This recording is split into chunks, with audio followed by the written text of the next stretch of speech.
no rádio.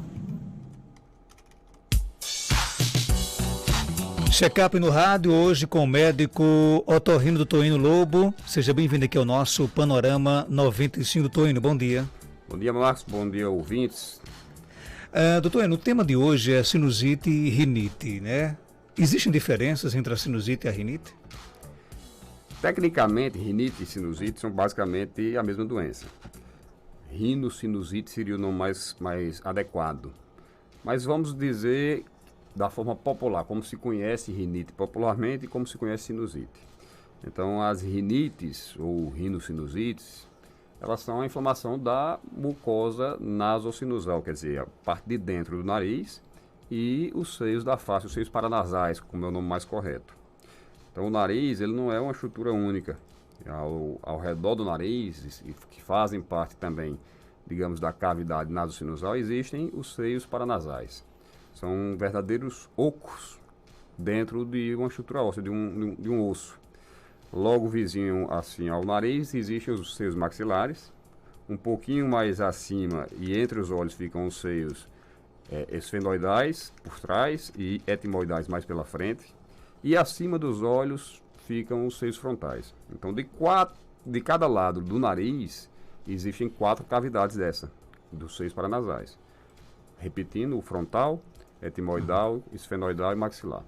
E todos eles se comunicam com o nariz. Então, obviamente, um processo inflamatório do nariz, consecutivamente, vai atingir também os seios paranasais. Não existe praticamente essa entidade só rinite. Dizer assim, a pessoa está com inflamação só no nariz. Geralmente, a inflamação do nariz, por comprometer essa comunicação entre o nariz e os seios da face, vai também causar um processo inflamatório, por menor que seja, nos seios paranasais. Então, por isso que eu digo, o nome mais correto não é rinite, não é sinusite, porque não vai ter o processo inflamatório isolado de um dos dois. Geralmente, quase 100% das vezes, é um processo inflamatório consociado, tanto do nariz como dos seios da face. O que é que diferencia, então, o que popularmente se chama rinite e o que é que diferencia o que popularmente se chama sinusite? Então, sinusite se convencionou chamar, pela população, digamos assim, o povo chama sinusite, quando tem um processo infeccioso associado. Então, ao invés de ser só a inflamação normal, tem uma infecção também, quer dizer, tem participação de germes. Geralmente, a causa mais comum é a infecção bacteriana. Então, quando tem uma infecção bacteriana associada, a gente chama sinusite. Ou quando tem uma infecção fúngica, que é raro, felizmente é raro, não é tão comum, também se chama sinusite. E quando é o processo somente inflamatório, que a causa mais comum é a alergia, aí se chama rinite, é o que o povo popularmente chama rinite. Está errado chamar rinite e sinusite? Não, não está errado. Se convencionou chamar dessa forma, todo mundo chama dessa forma, então vamos diferenciar desse jeito. Rinite seria o processo inflamatório por alergia ou por qualquer outra causa não infecciosa, e a sinusite é o quadro de origem infeccioso com participação de micro-organismos, principalmente a bactéria, que é a mais comum, que é a famosa sinusite mesmo. A sinusite, ela geralmente causa a produção de uma secreção mucopurulenta. O que quer dizer isso? O muco, ele é produzido naturalmente pelo nariz e também pelos seios da face. Quando tem uma inflamação, há um aumento, um incremento da produção desse muco, aquela secreção normal do nariz para lubrificar a mucosa. Então, quando tem qualquer processo inflamatório, esse muco aumenta de quantidade.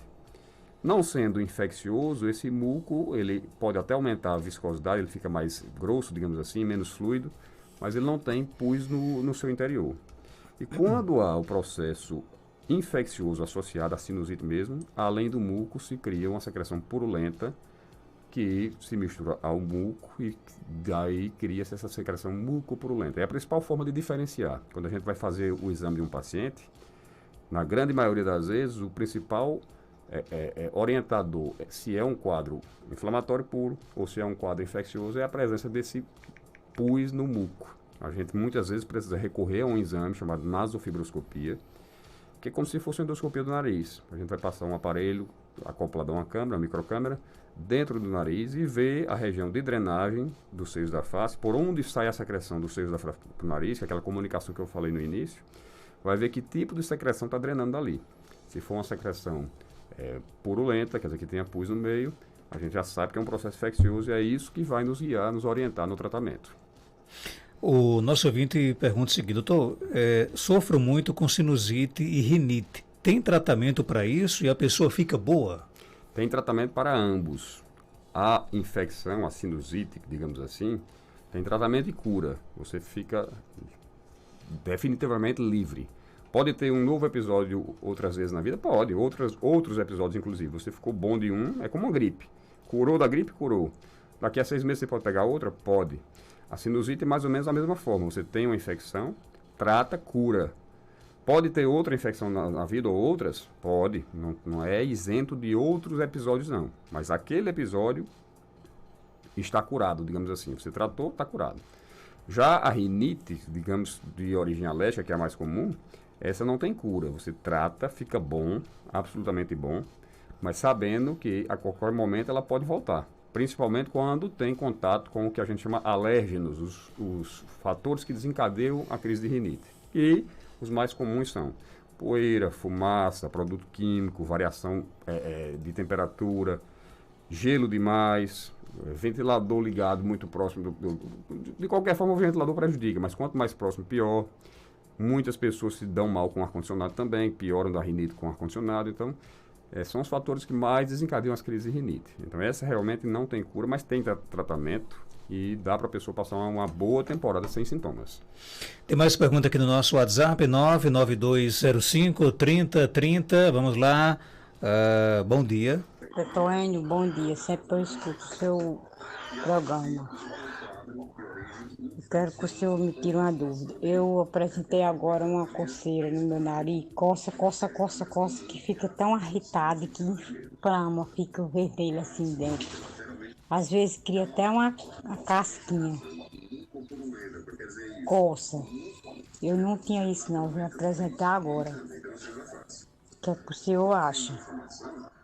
Eu tenho um problema de tireoide, tomo remédio para pressão. E aí, doutor Enio? Bom dia, a gente agradece a audiência semanal, tanto eu como o Marcos. Com certeza. Fica muito grato a isso. E em relação ao seu problema, esse sintoma de coceira no nariz, ou prurido, que é o nome mais correto, ele é muito comum nas pessoas que estão com uma crise de rinite. É um dos sintomas mais comuns. Os sintomas mais comuns da rinite, quais são? A própria coceira, obstrução nasal, espirros e coriza, o nariz ficar escorrendo. Então, são os 4 sintomas mais comuns. São os únicos? Não, mas tem, digamos que são o carro-chefe da rinite. Nem sempre a pessoa vai apresentar os 4. Pode apresentar um, como é o caso dela, ou 2, ou 3, ou às vezes os 4. Então, nesse caso, provavelmente trata-se de uma rinite, tem tratamento, eu sugiro que ela procure um atendimento para ser examinada, ver se realmente o diagnóstico é esse e tratar adequadamente. Enquanto ela não procura, aquela velha recomendação que toda semana eu dou aqui, soro fisiológico ajuda muito em quem tem rinite. Muitas vezes ameniza os sintomas e outros, às vezes, até resolve. Então, enquanto não vai à consulta, já pode começar a lavar o nariz com soro, daquela forma que a gente sempre orienta. Sinto um problema no ouvido, né? E como se eu estivesse com água dentro do ouvido, sempre quando eu acordo. E aí, o que pode ser? Mais uma vez, bater naquela velha tecla que a gente sempre bate aqui. Problema de ouvido não se guarda. Sentiu qualquer coisa, tem que procurar saber o que é que está causando aquilo. Mais uma vez, vamos repetir. O ouvido tem 3 segmentos, o externo, o médio e o interno. Qualquer um dos 3 pode causar esse tipo de problema. Se for um problema no ouvido externo, é fácil de resolver, que deve ser cera, alguma coisa desse tipo. Se for no ouvido médio, pode ter correlação com rinite, com algum problema do nariz ou garganta. E já não é tão fácil, mas é passível de resolução completa. Se for no ouvido interno, quanto mais tempo demorar, maior a chance disso virar uma sequela permanente, de não ter jeito de resolver. Como a gente não tem como saber aonde está o comprometimento sem examinar, sem avaliar o paciente, aí sim tem uma certa urgência dela procurar um atendimento, ver o que é que está causando isso. Pode ser o mais simples, que seria do ouvido externo, ou pode ser o mais complexo, mais complicado, que seria do ouvido interno. E a gente nunca recomenda guardar problema de ouvido. Ouvido e olho são dois órgãos muito sensíveis, muito melindrosos. Apareceu o problema, procure tratar quanto antes, porque a demora pode representar uma sequela para o resto da vida. Tem mais perguntas? Bom dia. Bom dia, Marcos. É uma informação. Mamãe, ela tem muita rinite, muito problema de rinite crônica, tem um desvio de séptico. Aí ela sempre está muito entupida. Então ela usa muito soro à vontade. Chega a usar quase um vidro pequeno completo de soro em menos de um dia. Aí eu gostaria de saber do doutor se tem algum problema ela usar muito soro desse jeito.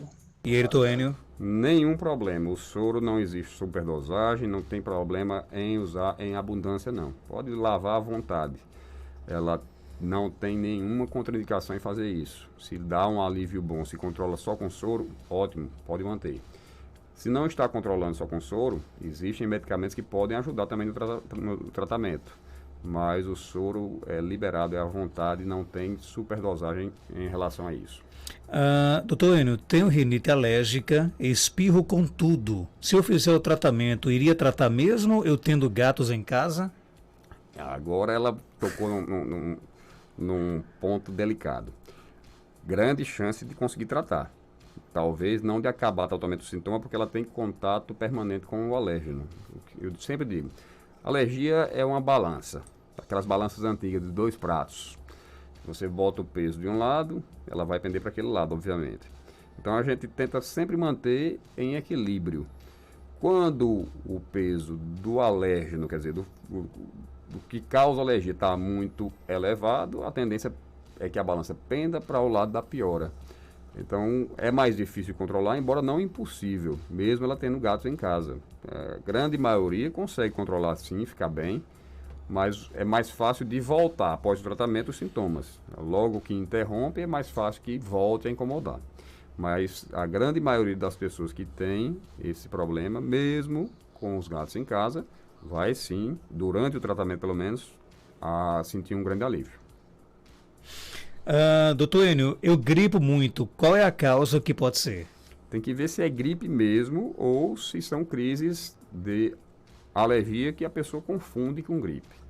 Eu sempre oriento que o principal fator orientador, se é uma gripe ou uma crise de alergia, os sintomas são parecidos. Nariz entupido, espirro, coceira, coriza, às vezes tosse. Todos esses são sintomas comuns às duas doenças, tanto as rinites, que são as alergias, digamos assim, como as gripes. O fator principal diferenciador são os sintomas chamados prodrômicos, que são quais? Febre, dor no corpo, indisposição, que é o que chama astenia, aquela moleza, só vontade de passar o dia deitado. Esses aí são sintomas prodrômicos mais indicativos de quadros infecciosos, onde se encaixam as gripes. Então, algumas pessoas realmente têm uma predisposição maior a gripar, e a imunidade não é tão eficiente em combater o contato com o vírus. Para essas pessoas, a vacina da gripe deve dar um resultado muito bom. Mas tem que avaliar se realmente o que ela está pensando que é gripe mesmo. Pode ser crise de rinite e muitas vezes com o tratamento de rinite também pode melhorar bastante. Tem mais perguntas? Bom dia. Bom dia, aqui quem fala é Roberto. Eu estou escutando o programa aqui em São Bento, na Paraíba. Eu gostaria de saber do doutor Enio o seguinte: doutor, eu sofro de rinite alérgica, eu tenho 55 anos, sofro de rinite alérgica há praticamente 25, 30 anos. No meu caso é assim, doutor, quando eu tenho contato com qualquer agente de alergia, né, que causa alergia, eu espirro muito e me dá falta de ar, sempre. Muitas vezes eu corro ao hospital para tomar nebulização, tomar injeção e tal. Eu pergunto a você, doutor, isso tem a ver? Rinite alérgica causa falta de ar? Obrigado. Um abraço, Roberto, a turma de São Bento na Paraíba, e aí? Bom dia, Roberto. Um abraço também a todo São Bento, que é a cidade que com certeza eu tenho mais paciente tirando Caicó. Desde sempre, São Bento sempre nos prestigiou muito. Abraço em todos aí. Bom, falta de ar, muita gente chama falta de ar o nariz obstruído, e outras realmente definem melhor a falta de ar quando está faltando o fôlego no pulmão, digamos assim. São duas causas totalmente diferentes e sintomas também são diferentes. Então, se ele tem só o nariz obstruído, é diretamente relacionado com a rinite. Se realmente é aquela sensação de que o ar não está sendo suficiente para o pulmão, é a falta de ar chamada mesmo, isso aí pode ter relação com asma. É muito comum a associação das duas doenças. Quem tem rinite tem uma propensão grande a ter asma também. É bastante comum a correlação entre as duas doenças. Não quer dizer que todo mundo que tem rinite vai ter asma, nem o inverso. Mas a grande maioria das pessoas que tem asma tem também rinite. O inverso nem é tão verdadeiro. Nem todo mundo que tem rinite vai ter asma. A proporção é maior, asma-rinite do que rinite e asma. Mas ele pode ter sim as duas doenças. Então, se ele tiver as duas doenças, não adianta tratar só a rinite. Mesmo com a rinite sob controle, ele ainda pode continuar tendo crises de asma. Então, ele tem que fazer realmente esse diagnóstico corretamente, saber se tem ou não uma bronquite asmática, alguma coisa desse tipo, procurar tratar, porque realmente, assim, são doenças diferentes, com tratamentos diferentes, mas que devem ser feitos conjuntamente. Não adianta tratar só um, que não vai resolver o problema dos dois, não. Doutor Enio, meu filho desde bebezinho que tem problema no ouvido, já fez 2 lavagens, ele tem 22 anos e continua tapando o ouvido. O que é que eu faço? Infelizmente não tem muito o que se fazer. Se é por produção exagerada de cerume da cera, isso é individual. O epitélio, quer dizer, a pele do canal do ouvido da gente, ele é provido, ele tem glândulas especiais para a produção do cerume. O cerume nada mais é do que uma proteção para a nossa pele. A pele é muito fininha, muito delicada. E por esse motivo, sabiamente, a natureza criou essa proteção. É como se você tivesse um documento muito delicado, que é a nossa pele, plastificada pela cera. É a proteção que existe pela própria natureza. Só que algumas pessoas vêm com excesso de produção da cera. Tem muita glândula dessa, ou tem glândulas que produzem uma quantidade grande de cerume. E nessas pessoas, termina às vezes acumulando, preenchendo todo o conduto, todo o canal, e quando isso ocorre, tem que ser feita a remoção. A lavagem, a remoção mecânica, seja lá como for. Para isso, infelizmente, não tem muito o que fazer. Não tem como diminuir a produção. Não é um medicamento que vai diminuir a produção do cerume. Mas eu já deixo ela tranquila que isso não é nada preocupante, nada grave, não é uma doença. E se bem feito, se a lavagem for bem feita, bem executada, não representa risco maior nenhum para a saúde do ouvido da pessoa. Tem gente que diz, muita lavagem vai prejudicar o ouvido. Não, lavagens bem feitas, bem conduzidas, não representam um risco maior nenhum para o ouvido. Pode fazer sem problema nenhum, quando necessário for. Ok, vou falar em sinusite, abraçar aqui a rainha da sinusite, Joelma de Souza, né? Vive reclama, não tem não? Que curou de ontem para hoje, que bom, né? Bacana, né? Milagre, né? Joel é uma mulher de fé, ela vai mesmo, rapaz, bora. Tem mais pergunta aqui chegando, bom dia. Bom dia, doutor Enio, bom dia, Marcos. Doutor Enio, rinite alérgica dá muita dor de cabeça, mesmo a pessoa não estando em crise, porque assim, eu tenho muita enxaqueca e tenho rinite alérgica. Só que faz muito tempo que todo dia eu tenho dor de cabeça. Não falha um dia que eu não pare a dor de cabeça. Aí eu tomo o comprimido chamado enxaque. Será que esse enxaque está dando crise de enxaqueca ou de rinite, alguma coisa, dando alergia em mim? Só que eu não estou com crise de rinite. Estou tendo muita dor de cabeça. E doutor Enio? Vamos lá, vamos por partes. Primeira coisa, a rinite pode dar dor de cabeça? Pode. Ela por si só, mesmo quem não tem enxaqueca, pode causar dor de cabeça. Como eu disse, a rinite ela raramente é só uma rinite, ela é uma rinocinusite na maioria das vezes. Inflama também os seus paranasais. E aquele orifício de comunicação que eu falei que existe entre o nariz e os seios da face, cada um imagina uma canetinha daquelas que você aperta atrás, ela vai sair a ponta. Então o orifício de comunicação é mais ou menos aquele orifíciozinho da caneta, pequenininho. Quando tem qualquer edema na mucosa do nariz ou dos seios da face, esse orifício vai ficar mais ou menos fechado. A secreção que é naturalmente produzida dentro dos seios da face vai ter dificuldade de drenar, não vai conseguir sair. E vai exercer uma pressão sobre essa cavidade, sobre a mucosa, e causa muita dor, muitas vezes. Então só isso aí pode causar dor, já é suficiente para causar dor. As pessoas que têm enxaqueca também, qualquer inflamação do nariz ou da face, pode funcionar como gatilho, quer dizer, desencadeia a crise de enxaqueca. No caso especificamente dela, eu não acredito que seja isso, porque ela me disse que não está sentindo nada da rinite, está sob controle, está bem. Então, provavelmente ela está tendo só realmente as crises de enxaqueca. Aí, nesse caso, o caminho correto para ela era procurar inicialmente um neurologista para tratar essa enxaqueca. Quando é crise diária, como ela está tendo, tem que tratar, não pode ficar esperando e tomando analgésico todo dia. O medicamento que ela está tomando, certamente não é o culpado por isso. Está só se vindo como analgésico, não está resolvendo o problema, mas não é ele que está dando a crise de enxaqueca, não é ele que está causando alergia nela, não. É realmente, aparentemente aí, crise de enxaqueca que ela vem tendo e deve ser tratado. Dr. Enio Lobo, ele é médico otorrino, está na Clínica CardioKid, na Rua Augusto Monteiro, 1248, no centro de Caicó. Telefones 3417-1016, 99667-7510 e o WhatsApp 98154-4453. Doutor Enio, obrigado pela sua participação. Até quarta-feira, se Deus quiser. Eu que agradeço, Marcos. Um bom dia a todos e até quarta, se Deus permitir. 8h21.